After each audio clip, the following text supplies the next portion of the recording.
Good afternoon. Thank you for joining us for our info session about our 2024 Arts Education Schools Touring Program. My name's Pippin Davies. I manage our Arts and Education Touring Program here at Regional Arts Victoria. May have spoken to or emailed some of you in the past or about the program already. It's lovely to see people's faces and put some faces to names. We are also joined today by Nova Winery, who's our Arts and Education Coordinator. Nova's going to be answering any questions in the chat that we might have throughout the session. And Adam Fawcett is our Communications Coordinator and looks after all of our amazing marketing stuff. So Adam's going to talk a little bit about marketing for your program and how marketing for the touring program works as well. Before we kick off, I'd like to acknowledge the traditional owners of the land that we are all working from and that we are lucky enough to do this awesome work in across Victoria. Pay my respects to elders past and present. Just quickly mention a little bit of housekeeping things.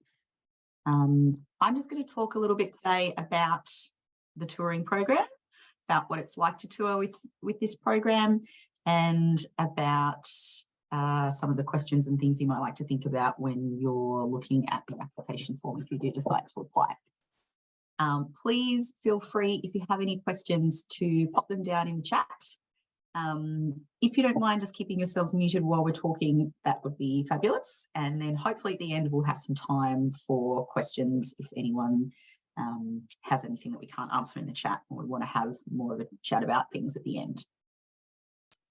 Please feel free to keep your camera on or off or whatever you feel more comfortable with.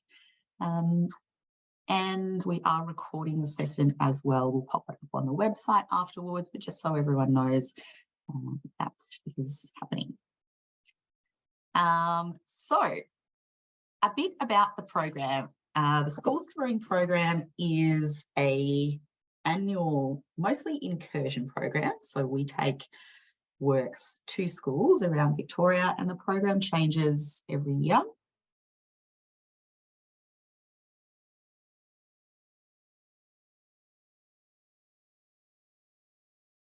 This, of course, is the time where we have applications open for go through that assessment and programming process and then launch the program for next year in late August this year. And so that means when we launch the program that we will have confirmed all of our touring dates and confirmed all the information about things that are presented through the program and have that information available to schools to start booking and locking in their schedules for next year. We find that that's a good time of year when schools are starting to plan ahead. So that next couple of months will be leading up to that in August. You might know already, if you might have had a look on the website or know a little bit about the program already, that the mix of works that we present as part of the program are across a diverse range of art forms. So whilst we do tend to be quite live performance heavy in what we tour and program, we do really try and keep a bit of diversity within what we're offering. So we also really encourage other types of work to put forward as well, whether that's like a visual arts focused or some other art form within a workshop or performance type context. We also try and present work that covers or is suitable for a diverse age range for students. So we have had work in the past that has been aimed at early years students or kindergarten age students, but the main focus of the program is to cater towards primary and high school age students.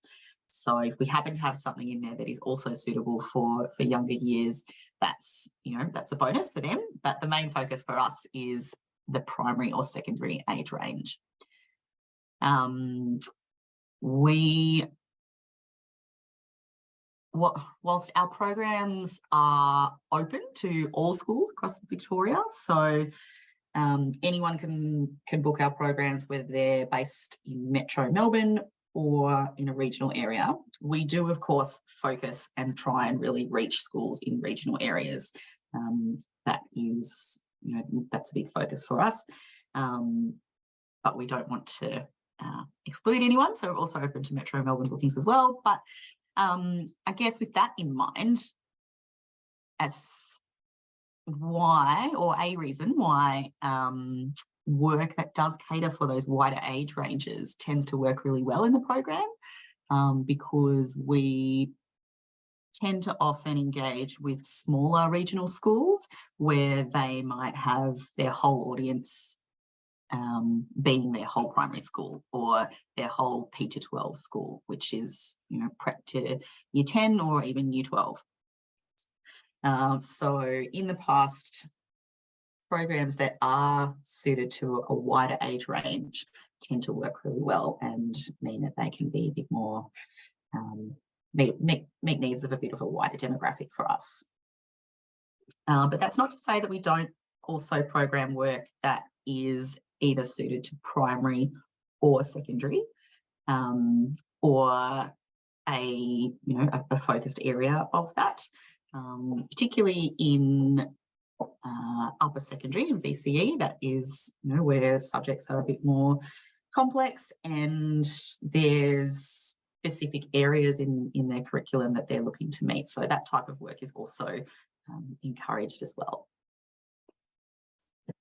What tends to work really well for us in this program is work that is in the form of either a workshop or a performance, or both, is an added bonus, I think, for the students and teachers.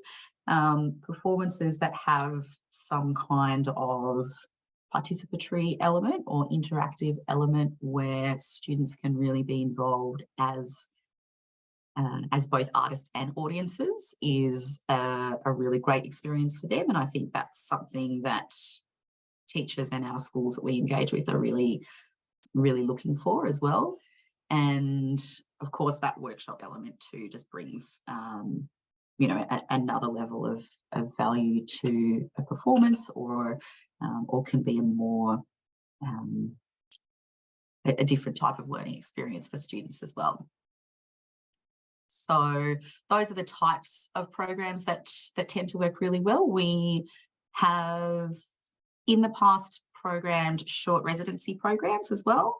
But I guess because of the size of the program overall, what tends to work better for us are engagements that are essentially a one-off experience for you in the school as an artist, mainly because of our resources, and obviously meaning that if your program was, say, a 1 or 2 week residency, we realistically would only be able to get you to a smaller number of schools than if you're offering something that can be, reach a larger number of schools or locations over a certain period of time.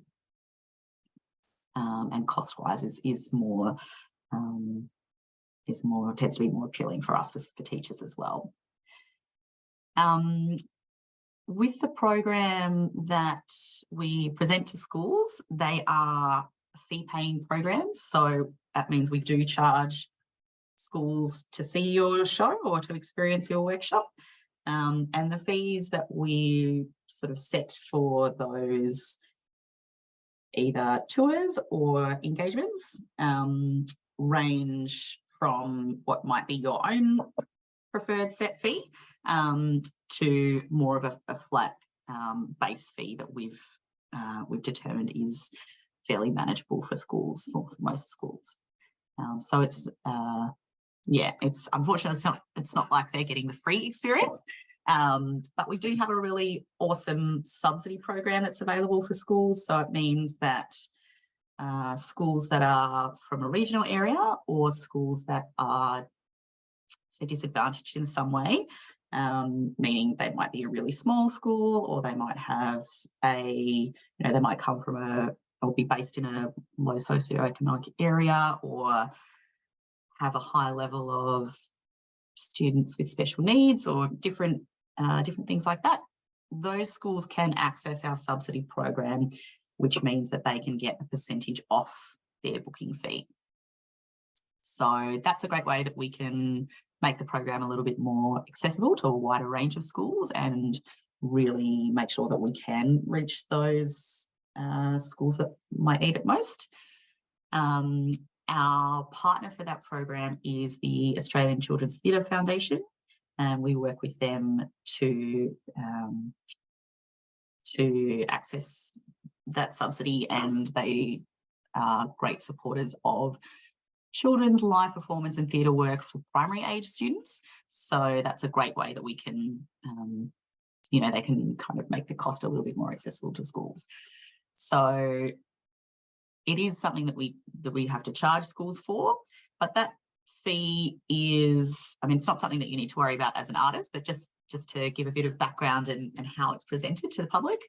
Your own artist fees that you might charge for your program is not affected by that. So it's not something that you need to worry about or think about really in your application. We also have our largest funding source for this program is through the Department of Education. So that's one of the reasons why we have that focus on the educational areas of your work, and work that we're presenting having quite clear links to the Victorian curriculum, and being a way for teachers to integrate the arts into their curriculum and use the arts as a way to deliver their curriculum. So hence the questions in the form and the focus on what is the educational focus and area of your own work. And so in having that aspect of our program for successful artists in the program, we would work with you to develop a resource that we send along to teachers or anyone that's booking your program that can help them in working the experience into their curriculum delivery. So give them some ideas about how the work relates to the curriculum and things that they might be able to do to extend on that experience. So, whilst that one-off experience is, it can have an impact, and we hope will have a deep impact on students, we also try and extend on that, I guess, as much as we can by offering some suggestions on activities they can do that will relate to the show or the art form or the workshop, and help them really make the most of that experience and how it can sit within their curriculum delivery. So that's something that we would work with you in developing if you're successful as being part of the program. Within what we can present in the program, we split it up into two sections, which you might have seen. One is called On the Road, and that's where we contract artists for a certain amount of time. Usually it's a 2-week period, depending on, I guess, your availability and interest from the schools or venues or presenters that are booking the show or the experience. That might extend into 3 or 4 weeks, but 2 weeks is our starting point usually. And we'd negotiate that 2-week period with you. It tends to be, for us, we find touring in terms 2 and 3 of the school year to be our best times. We have sometimes presented tours in terms 1 and 4, so earlier or later in the year, but it doesn't seem to be as easy for schools to work that into their scheduling. So usually it would be within a term 2 or 3, so from April to October, that that we'd ask you to put aside that time. And we would, of course, have to negotiate that with you over the next couple of months, really, before, as we're figuring out what those dates could be before we launch the program in August. So it's a bit of forward thinking with your scheduling there if you were successful. So that's for touring. And if you were touring, it would mean you'd be out on the road visiting schools in regional and potentially metro areas in Melbourne. Sorry, I can see there's a big glare on my face. Just go over a bit.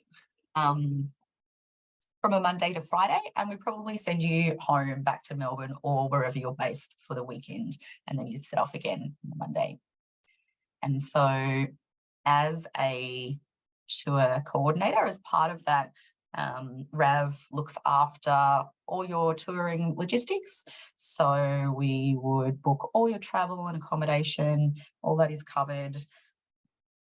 Any meals and incidentals allowances whilst you're away and on the road would be covered as well by Rav. And of course, building the tour and talking to the schools and looking after all the invoicing and scheduling details that goes along with that as well. So we would usually check in with you kind of leading up to the tour to let you know how the schedule's looking and where it looks like you're going to be going. And keep you updated that way, but we take care of booking all of that stuff in. The other part of the touring program that we present is called On Call, which is more like kind of on demand availability, where I guess in a way it's kind of like we work a bit as an agent and have your details of your program available through our website and through other marketing and communications channels. But we would say, rather than this work is touring within these dates and this is the only time you can book it, we'd say to schools, it's available across the year. Get in touch if you're keen on booking this, and then we work out dates with you as the artist to see when you're available and see if any of the schools' preferences of dates match in with your own schedule, and we book them in one by one like that. So with that part of the program, it is similar in the way that if you're going somewhere where you're driving, over a couple of hours, or you're doing couple of hour drive and then you're doing a full day of whatever the program is, we might decide that it's best for you to stay overnight. And if that is the case, Rav, again, would cover all the travel, logistics and costs, and work that out with you as well to suit your schedule and what you need. And I guess that's something just to keep in mind as well if you do decide to apply and you're based, or wherever you're based really, doesn't matter, but thinking about how far you'd be prepared to travel in a day to present your program, and if you feel it's necessary to put a cost on your time traveling for that. Because with that on-call part of the program, you are paid your fee, which you would set to us in your application form. But that fee really is essentially for your program. So if you feel like, for example, if you're driving, if the booking that you're going to is over a certain amount of Ks that you have to drive, maybe you'd like to say it'll be an additional cost for anything over this distance, or just thinking about how you'd like to account for that time that you might be spending on top of your actual delivering the program. And you'd need to work that cost into what your artist fee is in your application form, because the way that Rav would pay you would be just to pay your artist fee, and pay any meals and incidentals allowances, but we don't have a set amount that we would pay you for extra travel time. So that's just something to keep in mind that you might like to add into your fees when you're putting that in the form. So the program's open to schools, and of course it is largely a school incursion program, but we're also really keen on making the program accessible to other types of presenters and venues as well. So sometimes we do get bookings from festivals or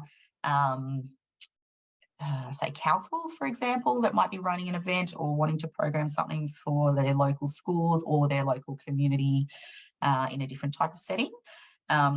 So that's great. It just means, I guess, that we've got, possibility to have those different types of presenters, which could mean a different type of venue, and a way to get your program out there a bit more than solely going to schools. And I guess as part of that, wanting to make things more accessible, we've also have the option of, as you've probably seen, you can apply for one of our other touring programs, which is called Connecting Places. And that is essentially a small halls touring program. So rather than larger performing arts centres, they're often smaller towns with community halls, and usually volunteer committees that run these spaces.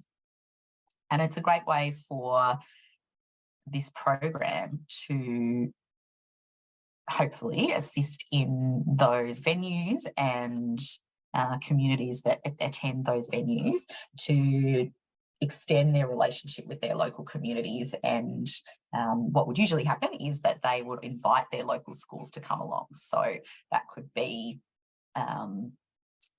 part of your tour. So in that case, if your work was something that does fit into that Connecting Places small halls touring program and what they're trying to focus on with their programming, you could be going to a school one day and then going to one of those community halls as a venue the next day, and we'd mix that up into your touring schedule. When we've done that in the past, we do have a show this year that is part of that program as well.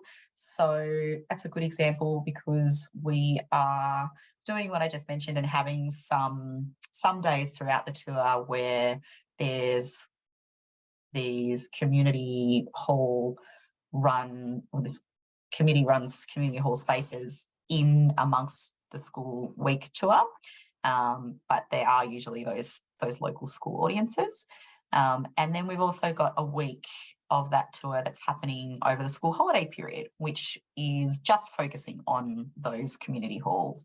And that has sort of come about as, I guess, in our conversations with presenters who run those venues, and when they're thinking it's going to be a good time of year for their communities to get into their venues and enjoy that kind of experience. But that's not to say, you would be pushed or had to make yourself available in school holiday time. But it's just an example, I guess, of how there can be a bit of that flexibility as well if you are open to it, and it's something that works well with that type of venue. So it's nice to know that it can kind of broaden out a bit for the wider community thing in that way. And with that program, if you are touring to those venues as well, because we've developed that education resource with you to send along to teachers who are booking the program, we also, of course, we share that with the venues and have that as additional resource and way that they can learn a bit more about your work and share it with the community as well. I might talk a little bit now about the application form.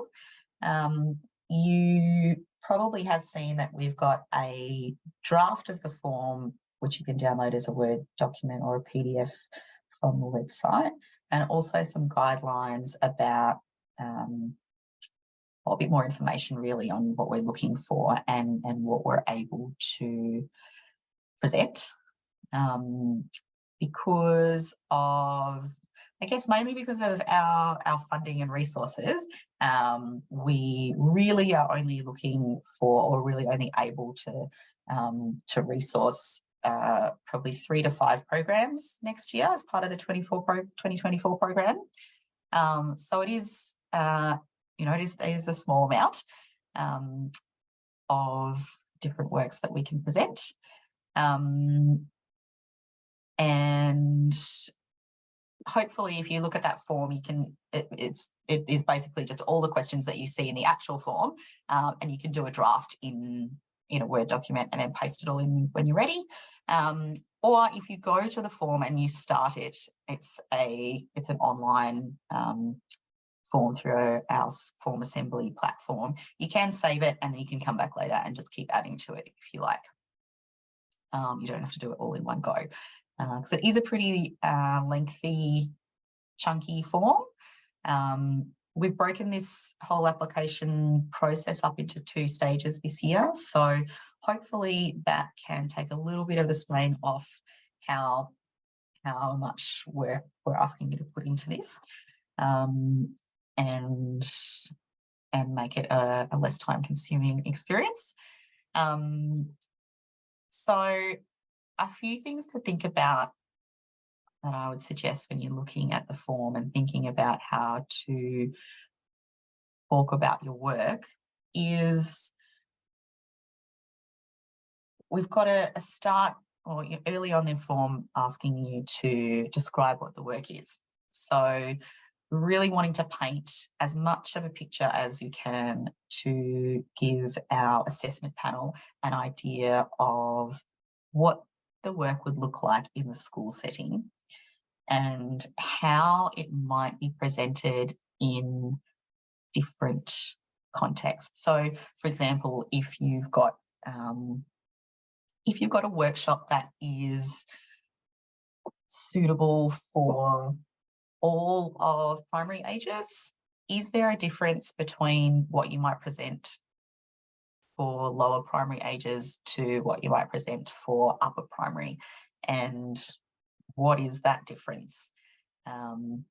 So assessors can get a bit of an idea of what it might look like for different ages. And I think that's quite important because in one sense, like I was saying before, we do have those programs that are, or those audiences or students that are whole of primary age range or whole of secondary age range. There is, of course, still a place for those experiences that are for smaller groups, and it might need to be broken up into age ranges, but just to demonstrate that you've got a bit of an understanding and an idea, of forethought of what that looks like for you and how the experience is different for students is really helpful for the people who are assessing it, to show that you've done a bit of thinking there. And we also ask you about whether you've got additional offerings. So that could be a workshop for teachers that might be a kind of professional development learning experience for them, or a different type of workshop that is not your main offering, but it could be something that you'd be happy to offer as a complementary secondary thing. It's not compulsory that you have a second offering, but there is that room there in the form to talk about it if you do. And it's just a great way to get more types of your work out there, but also to really add value to what your experience can be for the students or teachers. So there's room there to talk about that. We ask you in the form to let us know what you think the educational focus of your work is. And at this point in the process, that is really all we're asking for in that part of the form. We do, because as I mentioned before, we have that focus of being curriculum aligned with the work that we present. We don't expect you to be full experts in that area.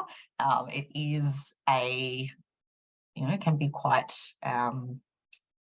overwhelming or complex to kind of look at when you look at the curriculum site and how it's sort of laid out and that kind of thing. But we will ask, if you are successful coming into the second stage of this process, we'll ask you to put a bit more detail around that, and hopefully offer some support on how you can approach that as well.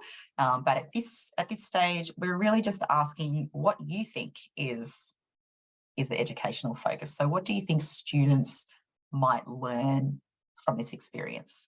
Or when you were making the work, what were you trying to portray with that focus in mind of being a learning experience for young people?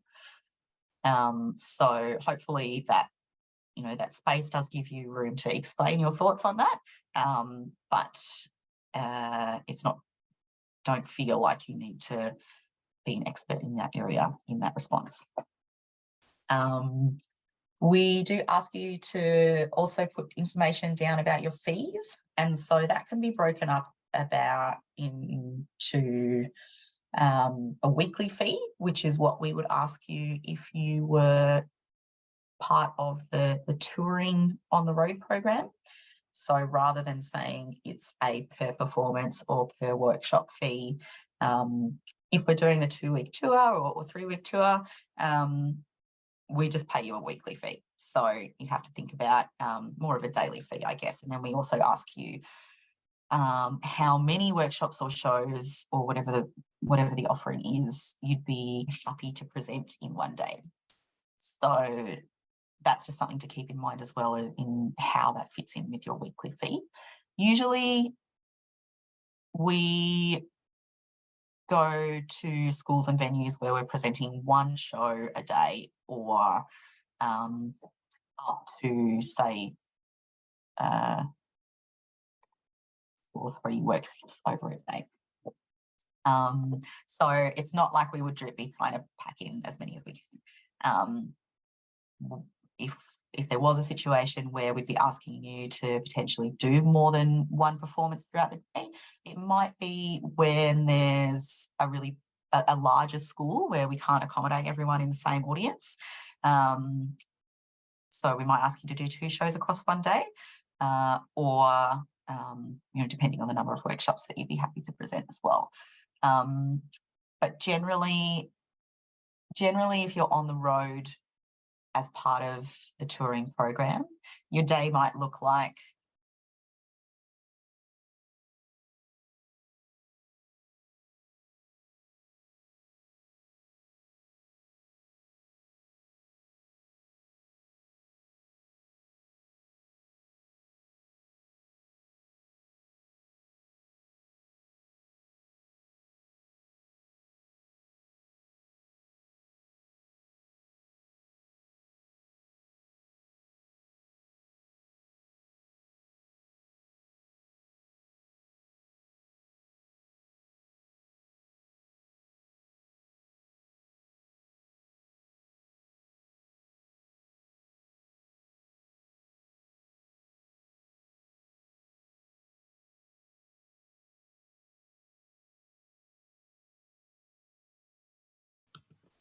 You're muted, Pip. Yeah, thanks, Pip. Thanks. Sorry, everyone. My Zoom just randomly closed. What was I saying? Your day might look like going into a school, doing your setup or bump in, doing your show.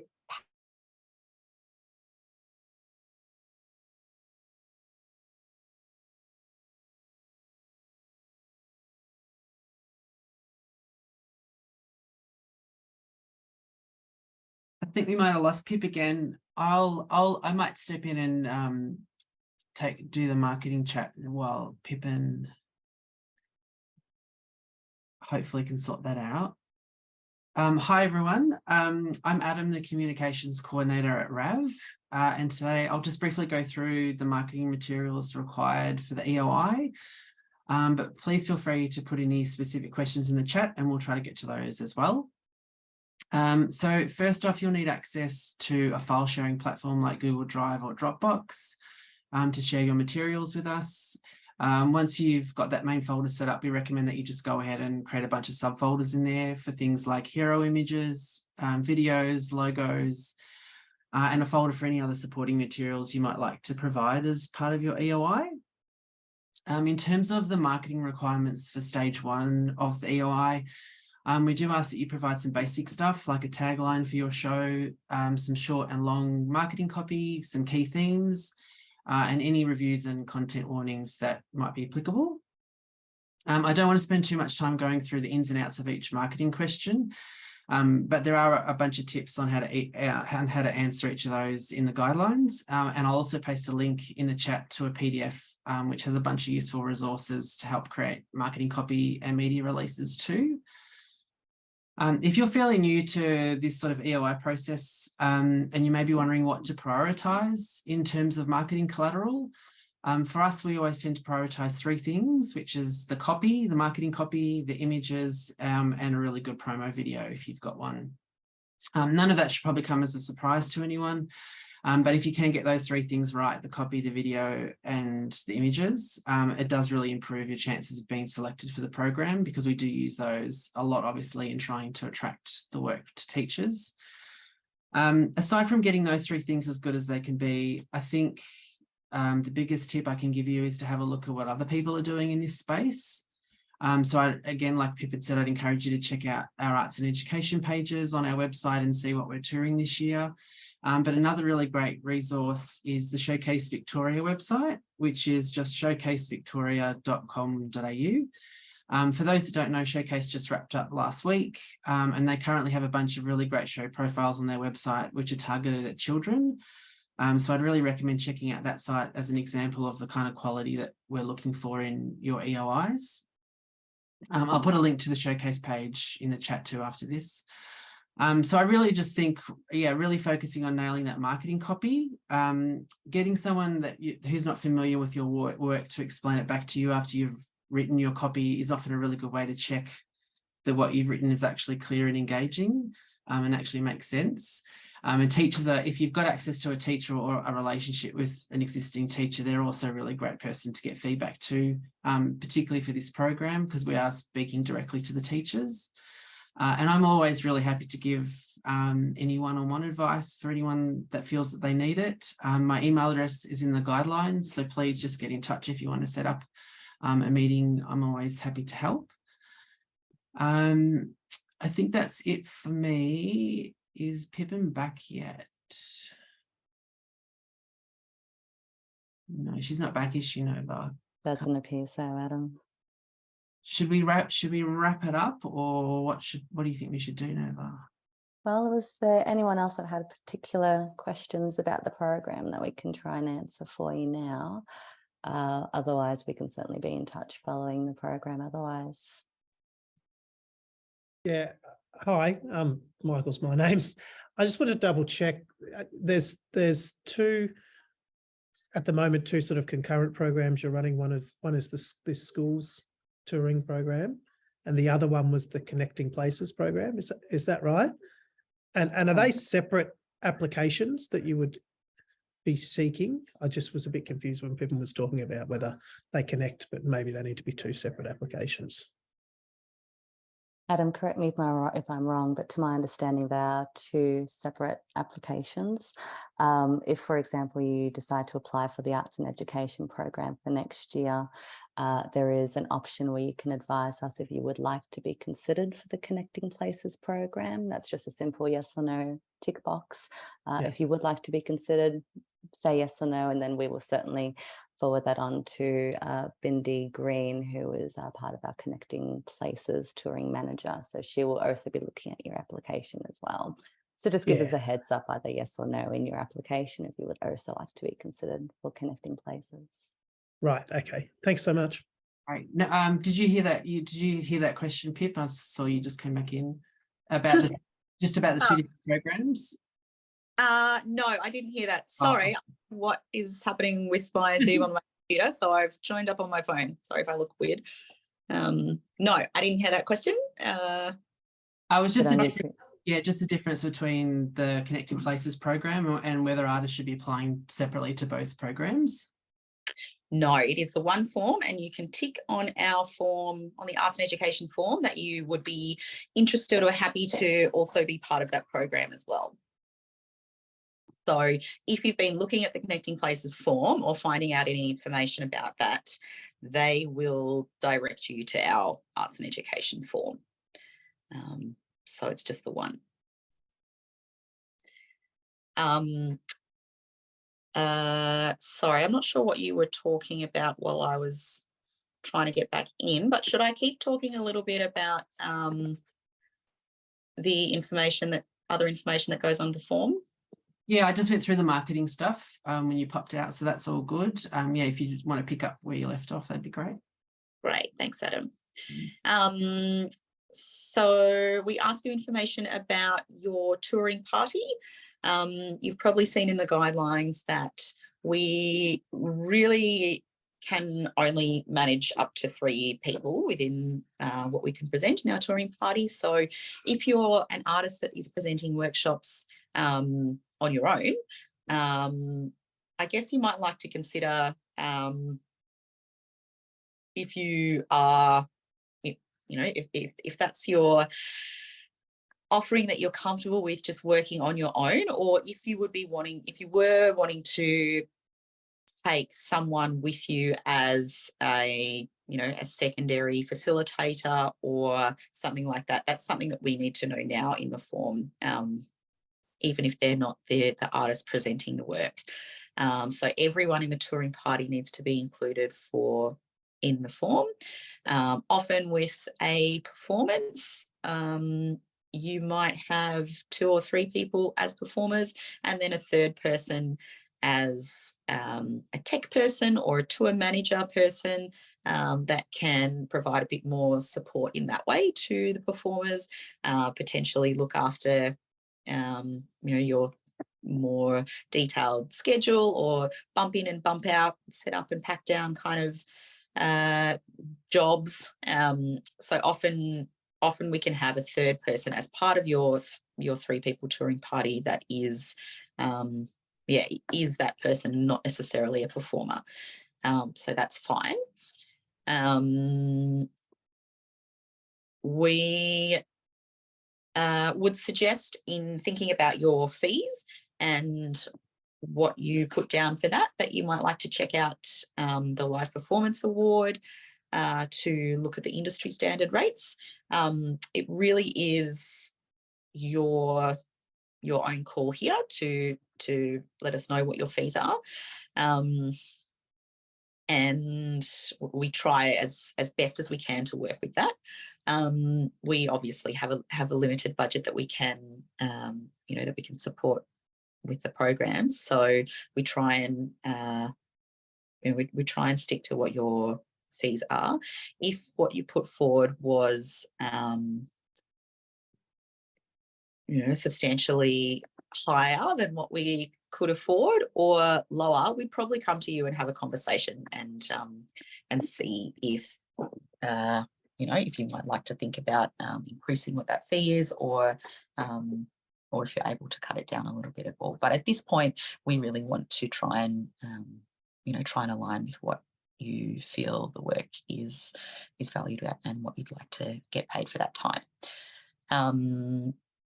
Also, if you're presenting more of a visual arts or different type of work that's not a live performance, you could look at the NAVA website and information that they've got on their site for visual arts wages. So it's a different one to look at rather than live performance, but it's good to also compare the two and sort of see what is suggested as industry standards for those, and then you can make your own mind up from there. We also ask, sorry, I can see a question, but I'll just wait till the end because I can't see it quite properly on my phone. also ask you to tell us a bit about the technical requirements of the work. And so when you're thinking about that, it's great to really put as much detail in as you can about what you would be taking on the road with you, or what comes with you and the workshop. Might be we've got our own sound system, we've got our own projector, we would need the school to provide whatever, or we don't have that stuff and we would need the school to provide that, or materials as well also needs to be either popped down in that section or not, but definitely included in what your fee is as well, if thinking about any potential workshop materials that you might need to buy for each engagement. Those kind of things need to be worked into your fee and accounted for in that area too. But really good for us to know at this point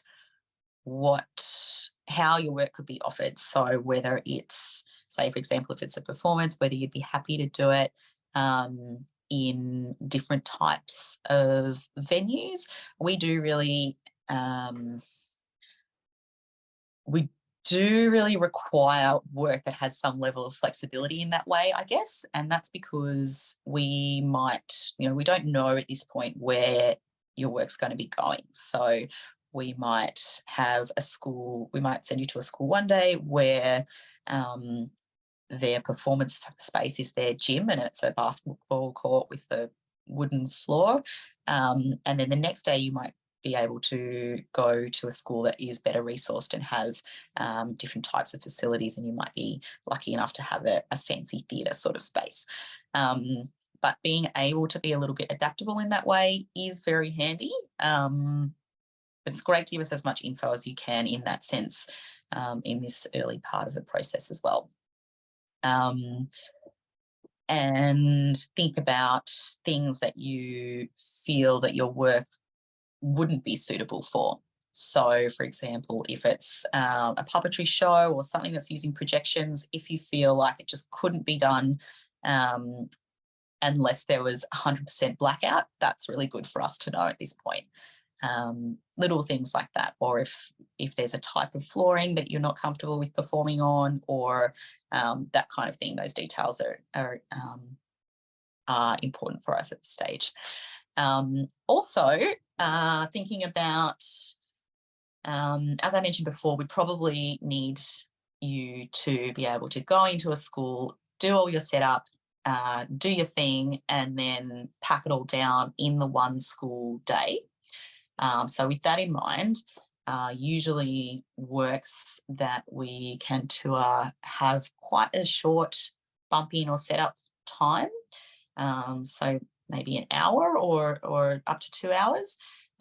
Anything really more than that would limit a little bit, I guess, how many locations and places we can get you to in the one day. So please be just mindful of all the time you need in that sort of area, and also the time that you might need in between shows or workshops, how long that would be. How long do you think it would be?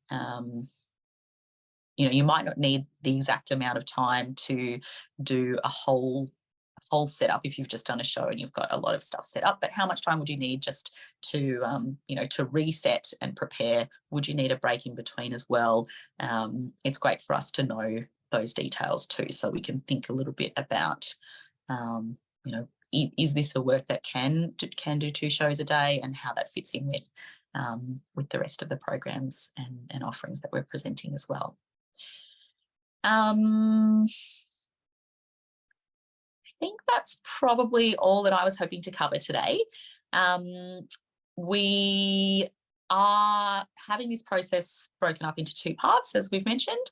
And so after this first stage, we have a number of people that are part of our assessment panel. They'll look at all of our eligible applications and break it down into a shortlist.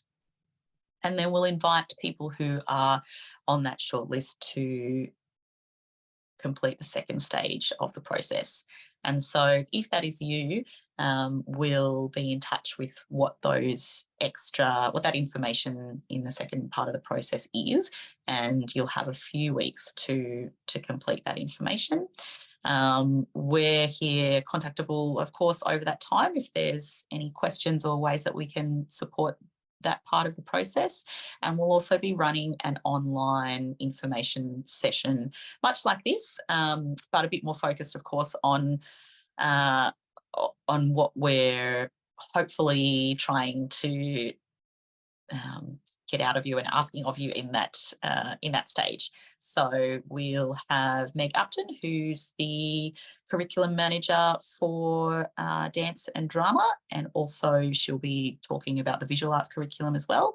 So she works at the Victorian Curriculum and Assessment Authority, and so she's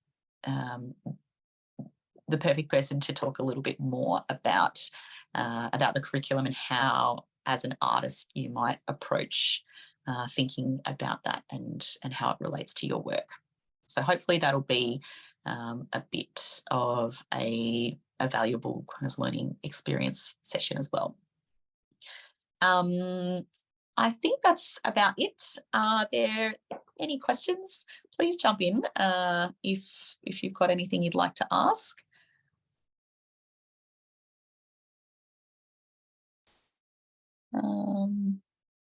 Maybe not.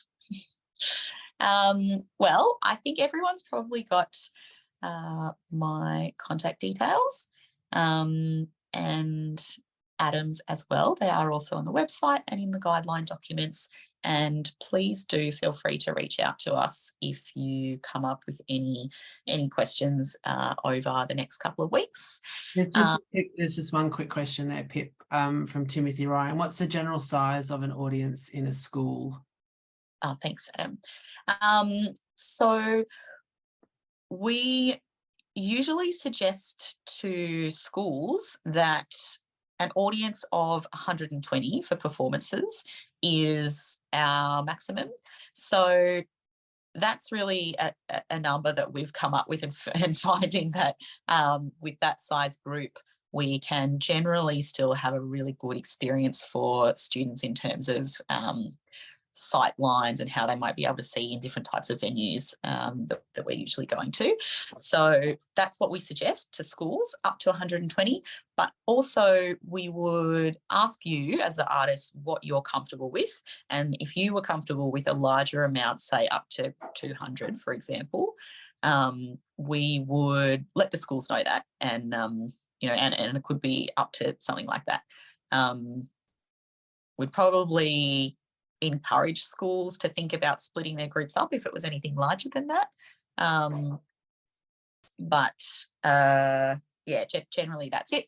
We often go to smaller regional schools, as I said earlier, that are quite small, and they might have their whole school that is a classroom size group of 20 to 30 people. So it really does vary in that sense.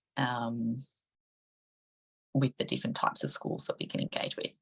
And then if you are looking at the Connecting Places part of the program as well, and you might be going to some community halls, that then really is guided by what the capacity that they can have in those spaces and how many local schools they're inviting and are able to attend as well. But generally it would be sort of around that similar number. Thanks, Pip. Just one more question from Mark. What average length of performance is best? Thanks. I would say an hour tends to work really well. It is really great as well if you're comfortable to do a Q&A session afterwards. I think that's a really great way for students to get a bit more of that about the experience and get an opportunity to connect with performers or facilitators as well. But an hour tends to work really well. It's not essential though. For example, we do have something in the program this year that is a performance and a workshop combination, but it's a 2-hour block, so that's a chunky one. And we've got only one school actually that has requested to break that up, but I would say anything over that would be tricky for schools to manage in their scheduling. I think 2 hours is, is generally kind of the longest time that they have without having a break. So I'd say an hour is a good standard generally. For a workshop, a bit longer might be better. You're usually in smaller groups, and depending on what the workshop is and how much you're trying to get through in that time, a 90 or a 1 to 2 hour workshops could work really well. And pardon, Pip, we have another comment from Jenny. She was querying smaller groups for the program, and I did advise that Reuben White, who is currently doing our comic art workshop, is quite perfect. He has a maximum of 30 students approximately for his sessions. And Jenny was also inquiring about small art exhibitions that relates to the workshops. Oh, thanks. Yes, I think that could be a really lovely way to complement a workshop offering, having some exhibition or some display of work for students to engage with as well. I guess it would mean it.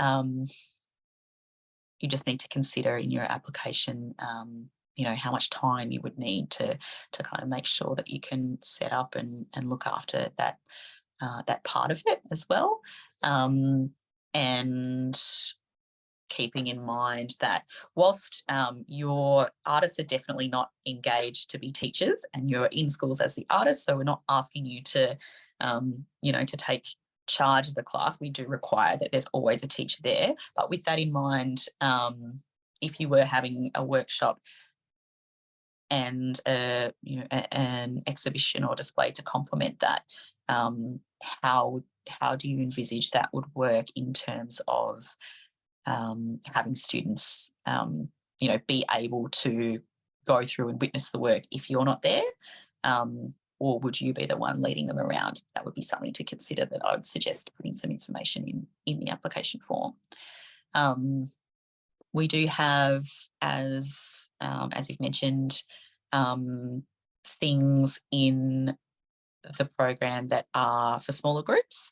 I guess it is something that will be considered by the assessment panel in terms of how much or how big the reach from your program can be if it is a workshop that will be best suited for a classroom size of say 20 to 30 people.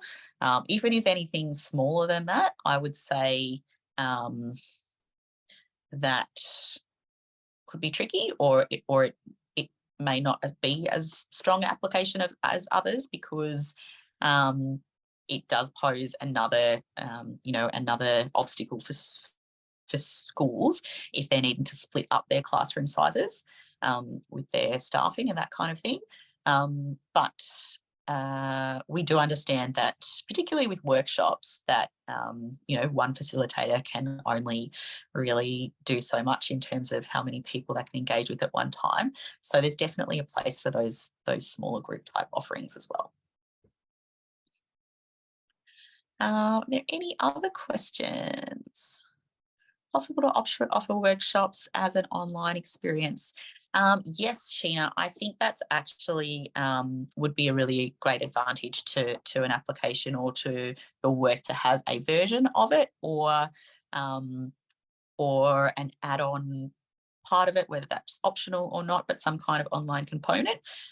We, of course, over the last few years have presented some work online, and we do feel that it's quite important in terms of being accessible and offering options to schools to continue to present something online.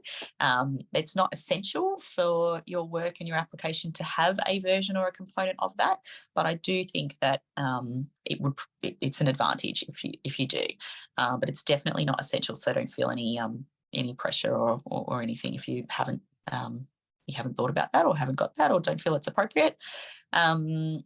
So this year and last year, we found that our audiences and schools are really keen to have the in-person experiences, and 95% of the time they will opt for that. Or when we have had to cancel some tours because of COVID, they're generally much happier and keen to wait until they can have the in-person experience rather than taking the online option as an alternative at that time.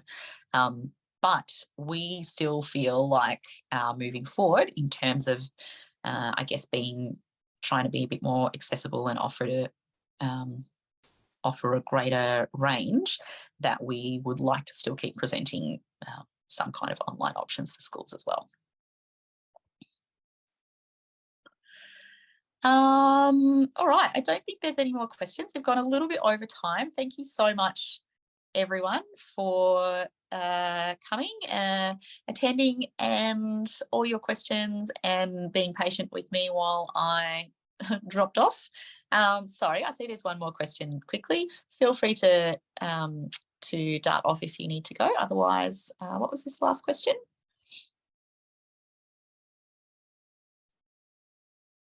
Would you like to either pop it in the chat or just yell out, Jenny?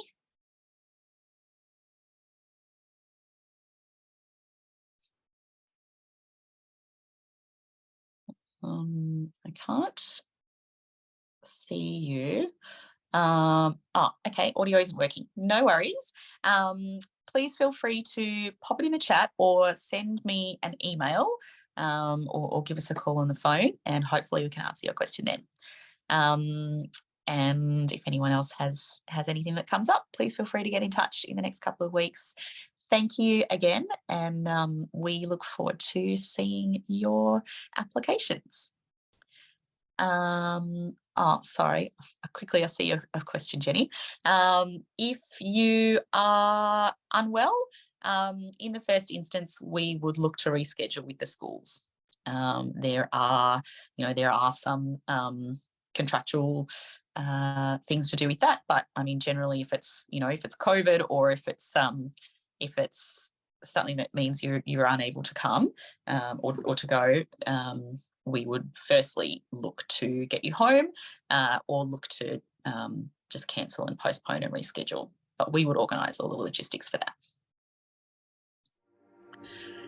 All right. Thank you, everyone. Enjoy the rest of your afternoon, and we hope to see your applications for the program. Thank you.